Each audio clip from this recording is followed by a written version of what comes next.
ఆంజనేయ స్వామికి పూజ చేయవలసిన ప్రత్యేకమైన రోజులు ఏమిటి అన్నది మనం తెలుసుకుందాము. ఆంజనేయ స్వామికి పూజ చేయవలసిన ప్రత్యేక దినములు శనివారం, మంగళవారం, ఇంకా గురువారం.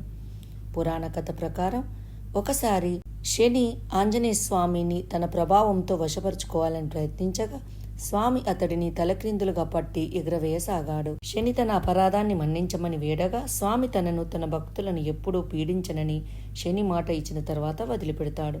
అందుకే 7.5 ఏళ్లు శని దోషం ఉన్నవారు శనివారం ఆంజనేయ ఉపాసన చేస్తే వారికి మంచి కలిగి శని దోషం తగ్గుతుంది. అతి బల పరాక్రమంతుడైన శ్రీరాముని సేవలో గడపడానికి అధిక ప్రాధాన్యత ఇచ్చాడు. తన మనసుని మందిరంగా చేసి శ్రీరాముని ఆరాధించాడు.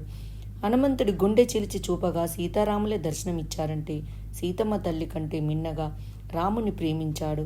ఒకసారి సీతమ్మ నుదుటిన సింధూరం చూసి ఎందుకు పెట్టుకున్నావు తల్లి అని అడిగితే శ్రీరాముడు దీర్ఘాయుష్యుడిగా ఉండాలని ఆమె చిరునవ్వుతో చెబుతుంది.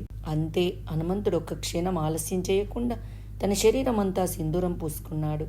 అది హనుమంతునికి శ్రీరాముని మీద గల నిరూపమానమైన భక్తి. ఎక్కడ రామనామం వినిపిస్తుందో అక్కడ తప్పక హనుమంతుడు ఉంటాడని భక్తుల నమ్మకం.